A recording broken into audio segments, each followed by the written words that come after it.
Hello, and welcome to It Starts With a Question. I'm your host, Crystal Williams, president of Rhode Island School of Design. I'm a poet, essayist, and daughter of Detroit who is curious about how others experience the world and how their unique experiences shape how they move through it. Throughout my life, people have often told me that they feel like they can tell me anything. I think that's because, at root, I seek connection and deep understanding. Maybe it's the poet in me, but I've always been most interested in learning about the why over the what or how, so we can crack open the core of the matter and get to the heart of what makes us who we are. For me, it starts with a question, so we might learn what else do we dream for this human project. Today, I'm chatting with David Weeks, a pioneering figure in contemporary North American design. Born in Wisconsin and raised in Georgia, David developed an interest in art, pottery, and printmaking early. He studied at RISD before working with and eventually apprenticing for famed jewelry designer Ted Muling, an experience that changed the direction of his creative output and moved him into a process that prioritizes discovery rather than focusing on concrete design goals.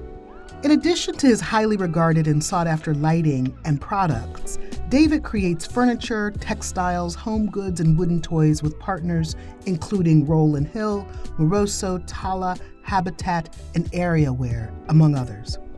His award-winning pieces have been exhibited in Milan, Paris, London, and New York, and are installed in high-profile commercial spaces and private collections worldwide.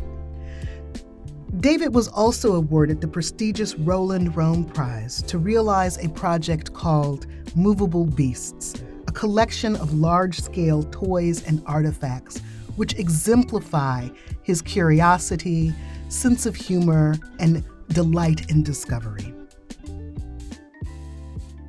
Okay, so you're from Athens, Georgia. Right. Tell me about your family. Were you always a design-centric, art-centric kid? And what does that look like in your family? It's interesting because, I think about that now because I have a skill set that I wouldn't have. I guess I knew I had, but I didn't sort of exploit it. Yeah. But a sense of proportions and scale, I have a really good sense of. And I don't know who. I said that my mom, my dad, but it's sort of such specific, ability. But I think, it was just me and my two sisters. Okay, so there are three of you. Yeah, I'm the middle child. Are they artists as well, like creatives? I am. My older sister's a dancer. Oh. She studied liturgical dance at Berkeley. And liturgical dance? Yeah, it's amazing. That's unbelievable. It's unbelievable because I think back on my parents letting me go to art school, which is that's fine, but liturgical dance, that's a really bold give for your children. Yeah. Like when they want to walk in, they say, I want to go to liturgical dance. And they're like, okay. Yeah, okay, we'll support you. So one sister's a liturgical dancer, or studied liturgical dance, but is a dancer. Yeah. You are a designer. The other sister... She is the faculty provost and teacher and one of the professors for the University of Georgia Law Department. So she's a law professor. So she's an attorney. Or she went to law school and then she became a professor. Yeah, and then she's getting more involved in the school as a whole. Being a provost. Yeah. So she's an academic leader. She's an educator. Yeah. But that's actually an unusual group of people. Yeah. Which means your parents allowed for whatever was in the mix in the house, allowed you all to sort of do the thing. Yeah. No, I think I give them so much credit just for the positive, or sort of open-mindedness. Yeah. I think both of them, I can't remember. I think one of my sister-in-law, we met up with her fiance, I think at the time, and he was very liberal and he pushing people's buttons. So I kept trying to push my parents' buttons, like Catholic school. I had lots of scary things happen to me and this and that. And both my parents were like, really? What happened? What happened to you? We're Tell me. eager to What else to know. do? Interesting. My God, and by the end of the weekend, he was like, I love your parents. Yeah. Which is really sweet. So you grew up in a house where you were you were asked questions. Is that Um, how do I interpret what you just said about your? no, it's more like the openness or the sort of like not judging. Yeah, interesting. I was just writing about my uncle and my mother. My uncle Bob.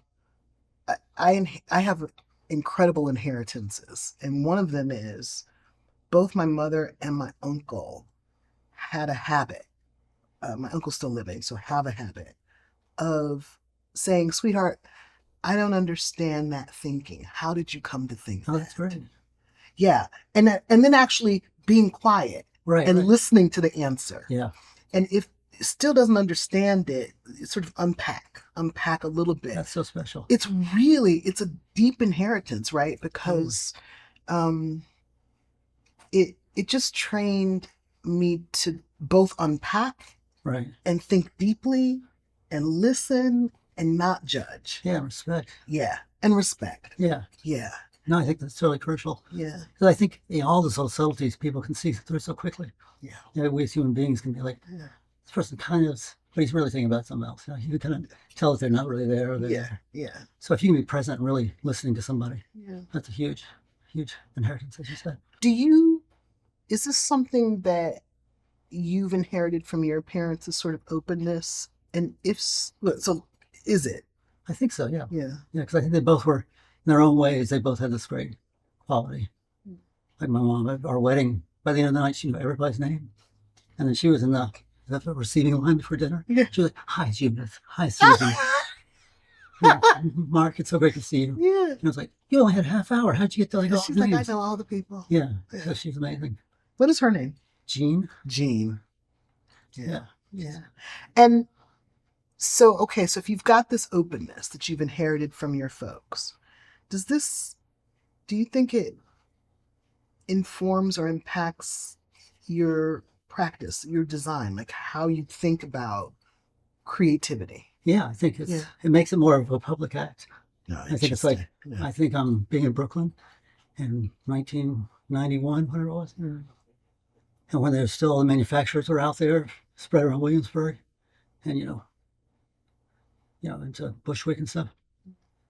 I had a little Volkswagen Bug and I had a dog. You're very tall for a Volkswagen Yeah. Bug. What are you doing in that car? Forever. That was my childhood car. Oh, okay. But it was really like, I could get so much done just because I was so genial and Interesting. easy to talk to. Mhm. And I remember being at one of the vendors, one of the powder coaters. Hmm. This guy, Richard. He's like, "All right, David, wait, good to see you, whatever." And then one of my friends called at the time, Mhm. and he was like laying into him, like, "Gee, but anything finished for me, I gotta have by next Tuesday." And I heard him, I was like, "You're never getting anything done if you don't." Exactly. If you're a jerk. Yeah. Huh. So, Huh. see, ever since I've also I've had to even remind myself, like, as you get older and you're sort of more, concerned about your schedule, whatever, because you don't just sit there. But I sort of befriended the foreman of every factory, so I could get around, like, get some freebies done here and there, some samples. But yeah, no, I think it's a big part of that, and the designing with people in mind, and even the community. I don't think you can do that anymore either. What do you mean by that? Well, like, I don't know. I think now we're all digital. Yeah. We don't expect anybody to do anything. We say like it'll just be done in China. We'll just see what it looks like when it comes back. You make a beautiful sample and then it comes back fine. But there's no like learning, or there's no relationship between you and that guy in China. Mm. And I think there's a lot to be said for that, in the design sense, just to get input from other people, Yeah. especially the people who are boots on the ground. Hmm. They're really there, who know that that's not going to work because it's too thin, or it actually like the color fades as it goes down to the end of the rod or something. And yeah, so it's kind of getting information from all sources. So that's interesting, David, because I started off in theater. Theater's a first love. And I have always thought of theater as sort of the most democratic of the art forms. Yeah. But what you've just actually said is you've suggested that design is also, on some level, a democratic art form. That is to say that lots of different inputs and ideas come into the center to create a whole. Yeah, I think that's what. I think that's what Interesting. that's what I like to think. Yeah. I don't think it is that much anymore. Yeah. Where it's like it's just the industry and the world is going in a different direction. Yeah. Where we're all sort of, siloed into our specialty. Like, I'm the guy who designs it. I just do the rhino drawings. And I have the other guy who does the CAD drawings, and then goes to China, makes those. It's just like there's no sort of like give and take. Like you look at the Eames studio in Pacific Palisades, and it was just like so open-ended, and there was like 10 people that could all contribute to any given project. And that's, I think, one of the reasons I got into design, because after I got that first Eames book, because you just saw like, so cool, like so much stuff's going on. And you'd be like, look at a slideshow in this one room, or, a chair in the back room, and Bob's doing the chair, and Jim's doing the slideshow. But it's just kind of great to, it'd be nice. That's the sort of fantasy studio that I've always tried to have. Yeah, I want to talk about the span of your work in a moment, but I'm interested in this lament. I sort of hear a lament. My life is a lament. Oh, your life is my life is a lament. But this lament that you've articulated, or at least I've experienced it as a lament. Yeah. And I was thinking about, like, what does it mean for young people, for young creatives coming into design fields right now, because when you're iterating or ideating with another person who has a very different kind of expertise, you're also learning. Oh, totally. And you're deepening. But now if you're saying that this kind of ideation is being lost, I'm interested in how, like, what does that mean, or what might that mean for young people? I don't know. It's that's a very personal point of view. I don't think I think a lot of, like, when I was 1990, I graduated from university, I went to New York, tried to be an artist, and I tried to be a designer. Yeah. And it was because it was very much the same thing. It was like art and design. It was like my personal vision. I want to make something that does this. I don't know how to make that, so I'm going to figure it out. I'm going to go get books at the flea market and prototypes and junk stores and stuff. But as digital has sort of taken over, it's much more. It could be more personal in the sense that people can put more of their stamp on the object before it goes to manufacturing. But it also loses, a lot of potential just by having the parameters are already set before it leaves your computer. But is it a thing to fix, address? Who knows? Yeah, who knows? Yeah, I think, I don't know. Yeah, it's fair enough. The digital moment is, we're going to have to wait for like 20 years before it's sort of like, the AI gets overrun by something else. Well, maybe by another AI. Yeah, something. Yeah. So I want to go back to this question, because I'm interested in the breadth of work that you do. And is that also related to this sort of foundational curiosity that you grew up with? Yeah, I think, the act of making, and just like, I think maybe I could guess really well. That sort of sounds weird, but it's like I could sort of kind of see what it's going to look like in the end when other people wouldn't be able to do that. Where you're like, it's going to be like this long, it's going to have this, and we're going to need a little more extra weight here and some screws down here. And so you have that in your head. So you're like, well, I got to make it now because I already can see what it should be. And so yeah, I think, and having some skills, some scale and proportions that you can nail it pretty close.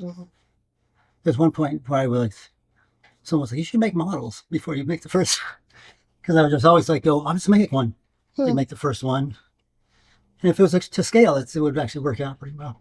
But, since then I've learned it's good to make models and do drawings. Plan ahead. Plan ahead. Yeah. So I've watched you in crits. When I've talked to you in the past, I have experienced you as very genial and funny and quippy and, kind of a smart ass. Yeah. Which is great. Yeah. But then I watched you in a crit. Was it a furniture crit? Yeah, I think that's, yeah. Christmas, yeah. Here we go. And I saw a totally different David. Yeah. You got real, focused, very serious, really acute. Do you experience Like, is there like I'm just interested in how No, different it is. Do you experience the difference? totally. Yeah, I mean, I think like Interesting. the lament. Yeah. I think there's like this part of me that's, yeah, I know maybe it's the Southern thing, the fact that you're like, I'm not going to get serious about anything. Like, whatever we're talking about, I'm like kind of 1 foot in, 1 foot out. Yeah, interesting. And, but I think, but crits are like one of the rare moments where you can be like, oh, this would be great if you did this, or you should really talk to this person, you should research this. And just, it's the actual, it's my aptitude. It's actually my profession in a sense where you can really share it. Yeah. And say like, this is a great idea. You should totally run with this, but this is where your mistakes are going to be. You should avoid this. So yeah, it's great. Critting is really a nice thing because it just feels really natural. Actually, after having been making things for so long, you really feel you can contribute to what the experience is. It's a gift of a kind. What other disciplines do you engage in your life, and why? Are you a music person, a dancer? No, I love music, and I was at the Rome College, the Fellowship of Rome. Yeah.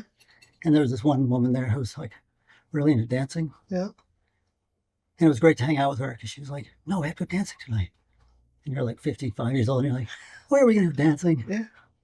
But she was great. And I think that was music for sure. The first night we all went dancing, there was like 5 of us, I think in one of our rooms. And we each like picked a song and kept switching off. And in the end, it was just like, I think we were all like, just kind of like with our eyes closed, sort of enjoying it. It was a really sweet moment. Is there a moment for you, like, does music inspire design or deepen it in some way? I think it just activates. Yeah. You know, when you want to like finish it, you're like, all right, time for a little Jay-Z or something. Jay-Z? Yeah. Who else? Oh, I don't know, like Redman. And Really? You're like a hip-hop head.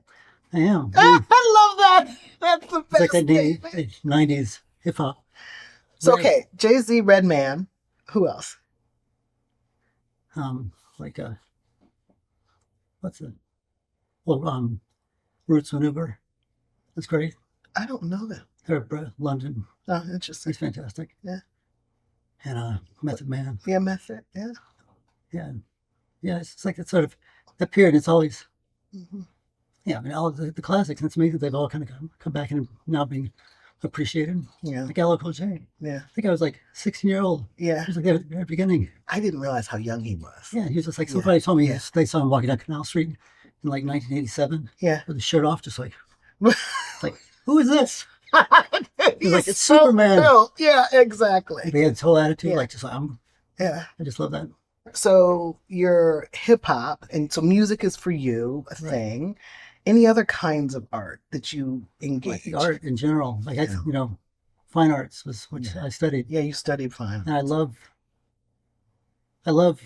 art the same way I love hip hop. Yeah, in that way, because a friend of mine, another RISD graduate, and I used to have this game where we'd be like, okay, Brock, what do you think he is? Like, I don't know, man. Maybe he's like Dominic Wilkins. And you'd be like, and you sort of like try to figure out like Picasso should be Michael Jordan. Yeah. Like those should be like the top of the tier. Interesting. Yeah. But then you're like, what about Daryl Dawkins? I mean, the guy who smashed maybe he's like the Jackson Pollock or something. But there's, but then I just, and applying that to anything. Like, because like in sports, you have such a finite, like, this guy's good because of this. He has this score record, and he's a great team player, whatever. And if you think of like, if you apply any sort of group of people to that's that same test. So sport's also important for you. I think, yeah, basketball specific. Are you a ball player? No. No. But football, also growing up in Georgia, like football was, as about Jesus football, it's like very close. Is that true? Yeah, I mean, it's amazing. Wow. I mean, I grew up in University of Georgia. Do you still watch football? I feel like I have to. Really? Like to stay true to your roots? Yeah, just to be like, it's on. I gotta watch it. Yeah. Oh my God. Yeah. Is the whole family like a football family now? No, it wasn't. That was funny. My dad was not at all. He was actually like really disliked it. I'm with your dad. What's his name? Devereaux. Julian Devereaux Weeks. Julian Devereaux Weeks. But you all call him Devereaux. Yeah, he went by Dev. He went. Okay. So he went by Devereaux. Yeah. So Devereaux and Jean. Yeah, exactly. Yeah.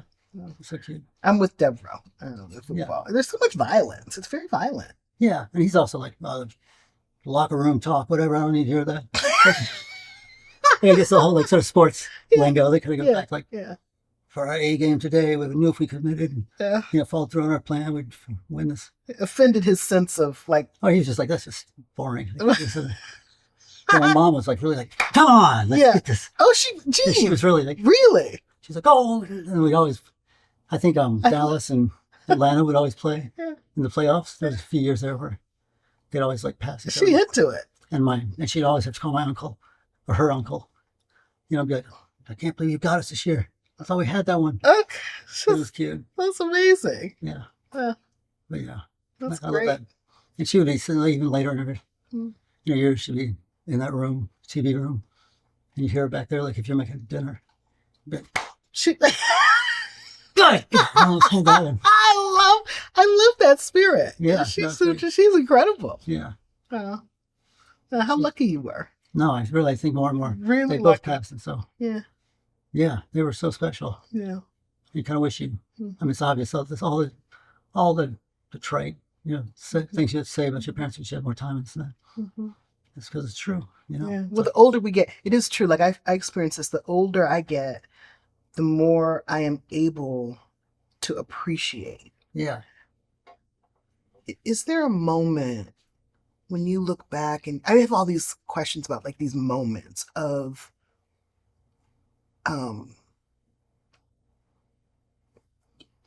inflection. Sometimes these inflection points in our lives come out of real pain, or these moments where we've been deeply disappointed. Right. Sometimes they're moments of inflection where the opposite is the case. Right. If I say to you, talk to me about an inflection point, what immediately comes to mind?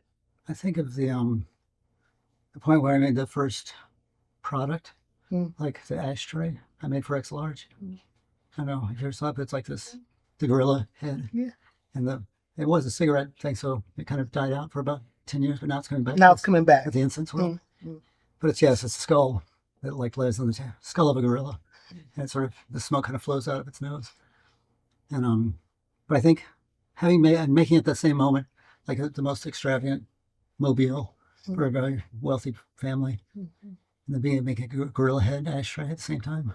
Like that felt like that was the moment where I was like, that's a sweet spot. If I can somehow get there all the time. But it's such a big ask. What made it a sweet spot? Just like the potential. Like you could do anything you wanted any day. Yeah. Because these two things were so disparate. Yeah, you're like, and I proved this is good, and this is good too. Yeah. So you can't say like, yeah, but I like that. I'm good at this, but not so much at this. But I'm good at so totally different. Yeah. So like, I always thought, like, wish there's a way to get more humor into the lighting, but there's no. It's just impossible. The lights aren't that humorous. No, they're so austere and like they serious. Are. Yeah. And that's fine. That's good. It's fine. That's what they should be. Is that what you aspire them to be? I don't think I initially had that intention, but eventually it became like, that's why people appreciate them, because they love to have them in their room, and they speak so highly of them, and and the elevation, the sort of life they give to a room. When I first met you, I remember thinking, this guy doesn't at all seem to me to be the guy from the lights. Yeah, no, I think everyone used to say that. The who of you is very different, which I love. Yeah, and I think that was that was getting back to like proportions and sort of having that eye to make something beautiful, even though I wasn't really invested personally in it. Because in New York, it was much more about like, I want to do my own thing, which really is great. But like, I think everyone who I graduated with, 80% of them were entrepreneurs. Is that true? I mean, everyone went to New York. Everyone kind of figured out what they were going to do. But yeah, I think, what was it we were talking about? We were talking about inflection points, and we were talking about the gorilla head and the mobile. Oh, and then also being like the specter that wasn't the person who you expect to be. Yeah. Yeah, I think I had like, especially those early days when I was like in my late 20s, and like bringing this mobile to someone's house, in my flip-flops or whatever, and they were like, "You're the guy." Yeah. It's like, yeah, I'm it. Yeah. This is what you got. Yeah. Work with it. Totally. Have you always felt a sense of confidence? Yeah, I think in making and working, that's the thing. I mean, back to you talking about crit, like that's where I am wholly engaged. But I think yeah, it's that thing.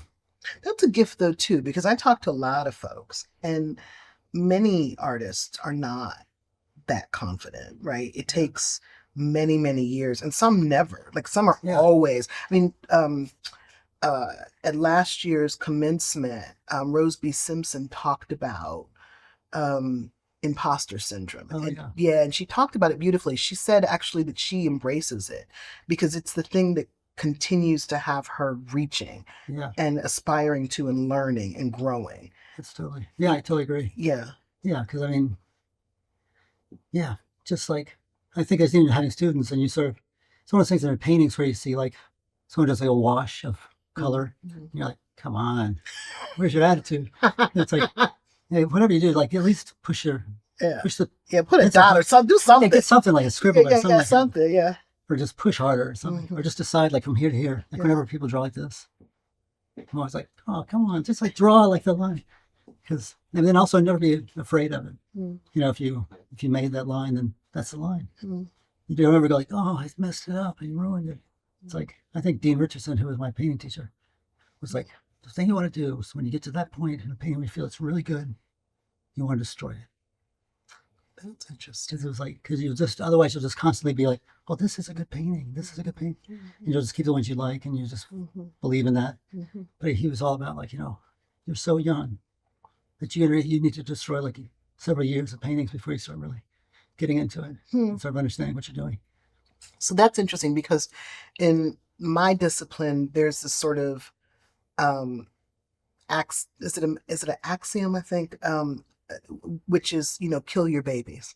Oh, right. Like the thing that you're most, that is like you're most precious about, the sentence or the whatever it is, edit it out. Yeah. Because that's where you've been the most,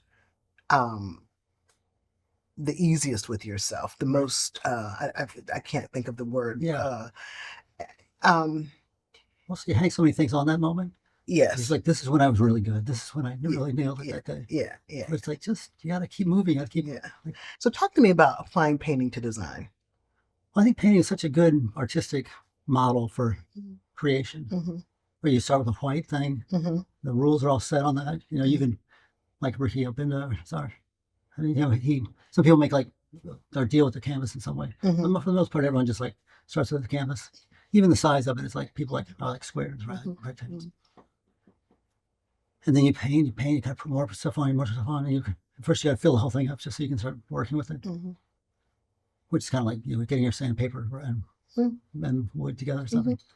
And then you kind of like start messing with it, and you find a little something you like, and you stick with that. And you take that over there, and then you sort of go back over here and add a little bit of this.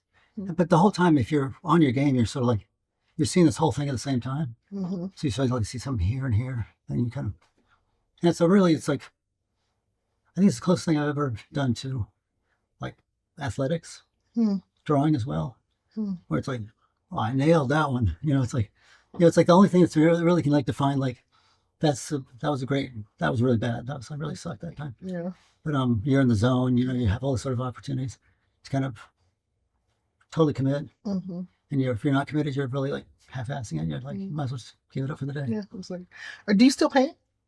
I haven't painted in a while, but in Rome I did a lot of drawing and painting. But it's great. It feels so good. It's funny. I went there thinking like, or people would ask me like, are you going to finish a project? Are you going to start a project? Or are you going to like keep a project going? Because that was sort of the breakdown. Like, it's your opportunity to go to Rome for 6 months and do what you've already done. And it was interesting to me because I kept sort of, I tried different things while I was there. I made a lot of different sculptures, and I made a light and stuff. But the thing I came back to in the end was like enormous drawings. Like I was just making. Really? And I think back on Victor Lara, who was my freshman teacher. And even those, because I think, I don't know if they do it in all the freshman foundation, but the figure drawing, he would, like every week we would go and get a full roll, or like 3 feet wide and 6 feet tall, long, and you draw. And it was so fantastic. And it's like, even the Waterman building, I remember so clearly. It's like, because it was like 9 to 6. So like, that was your job that day. Like, that's it. Totally unbelievable. That's it. And then it was so satisfying. But to actually work with just lines making space and lines making resolving issues and kind of giving you hints and sort of giving you insight, or like, basically I felt like whenever I drew, I would always try to find things in the process. So yeah, I'm a poet. Well, I am a poet, although I haven't written a poem in like 100 years. Yeah. So, but when I'm writing poems, I'm sometimes I'm writing, but I'm not writing every day. Right. I'm sort of steeping. I'm thinking. I'm putting information together. I'm pulling it apart, which is it's in the process of writing, but I'm not actually making the thing every day. Right. How do you, like, how frequently are you engaged in an act of making? I think that's why I started the business that I have. It's like, it was about that, and it's still about that. Like we grew up and we had that gallery for a while, and we did a lot of different things. But at this point, looking back, I'm like, I could have not done that. I could have just like made stuff the whole time. I would have been totally happy. So I think, but I'm with you. At the same time, the poetry, I'm not drawing something every day. I mean, it was 6 months will go by without drawing something. So I think, and I usually use drawings to figure something out. So it's not necessarily pretty, but it's just kind of like as fast as you can draw it and kind of sort of see how long that is. Yeah, I think it's hard. I mean, especially poetry. I mean, I totally sympathize. It's like I really want to love poetry. But I remember I was at someone's memorial recently, and someone picked out a poem, and it was so remarkable, the poem. And then I thought, like, if someone gave me that to read, then I would be like, I wouldn't have read it that way. I wouldn't have sort of seen it that way or heard it that way. But the woman who read it was just like, knew exactly what she was saying, exactly what she was sharing. And it was so meaningful. So anyway. Language is so interesting, right? Because a word can mean many things just based on the intonation. Yeah. And so forth. What is your highest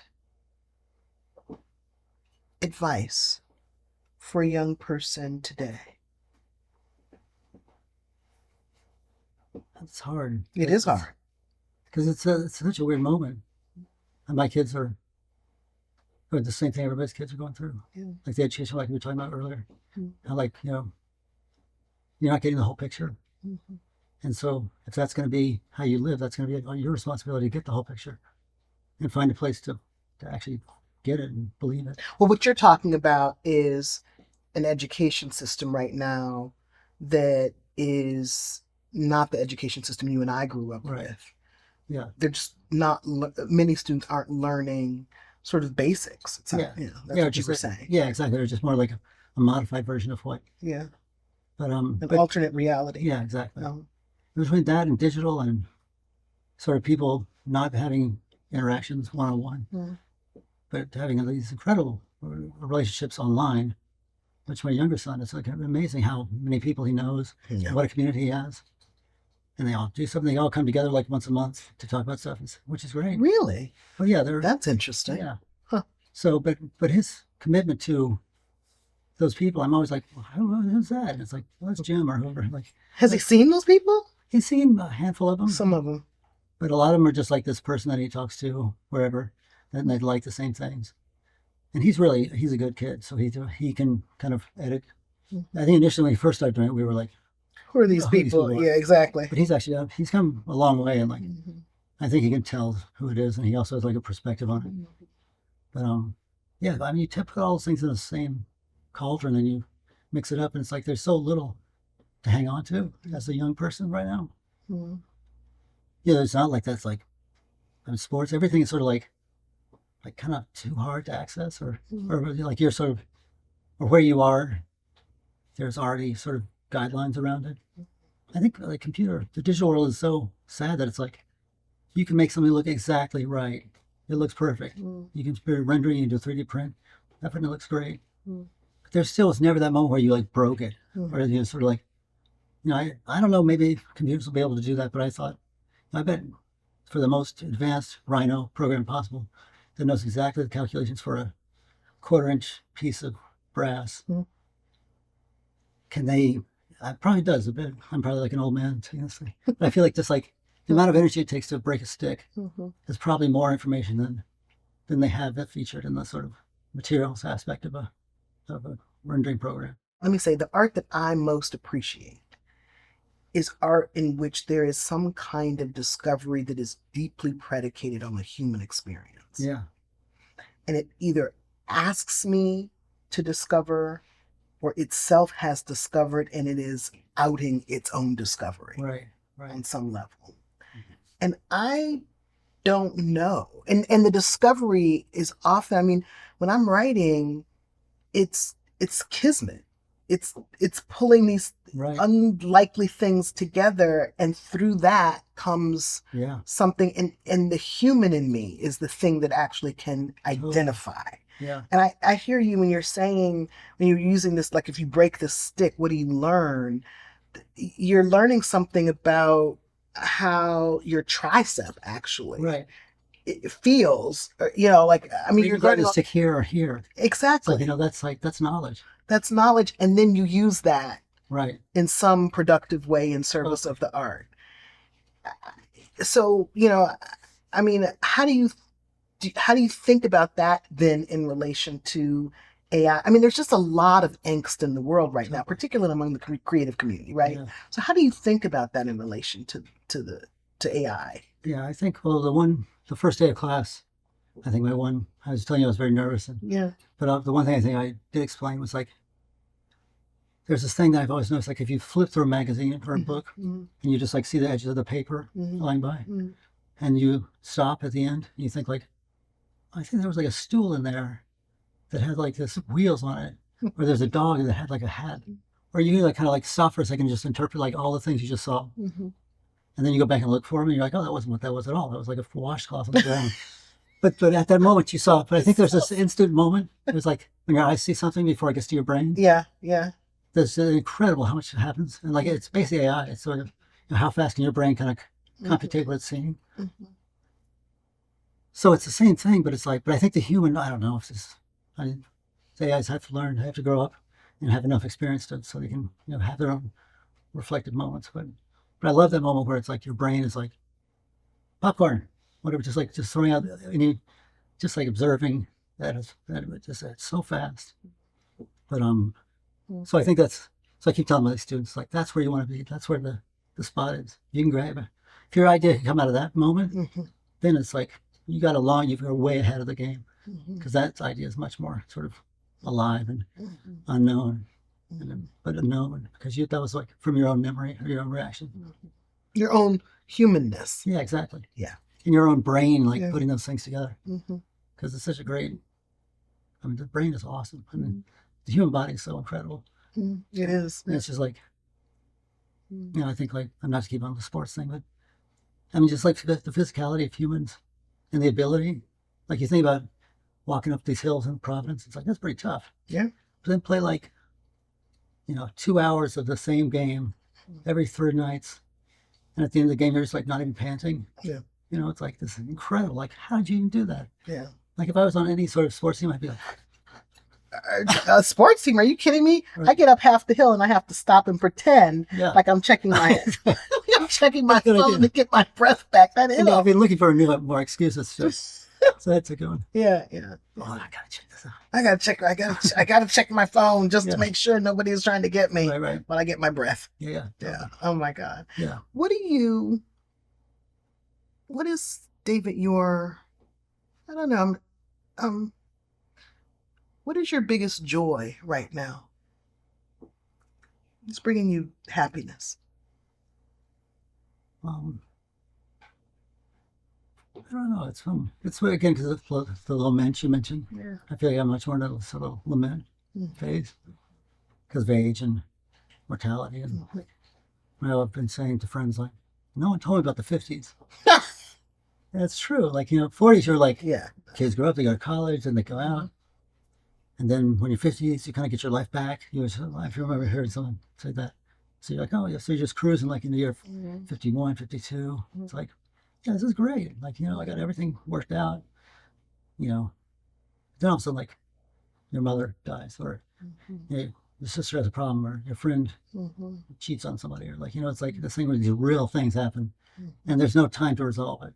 Mm. It's not like you can be like, Because another one's coming right. Yeah. yeah. And also you're only 50. Like you said, I'd like to think you're just halfway through, but you're like, no, you're way, Yeah, we're more than halfway through now. made the quarter of the last, Mm-hmm. and that's like real reality. Mm-hmm. And even my parents, like, having them gotten old and, with the nursing homes and all that kind of stuff, and seeing them make decisions. Mm-hmm. And it's so hard, it's like such a tough thing. So you're in a transitional moment, it sounds like, not identifying a lot of joy at the surface. That's funny, that word joy, Mm-hmm. because that's a word that for a long time I haven't had a way of explaining what joy is. Oh, interesting.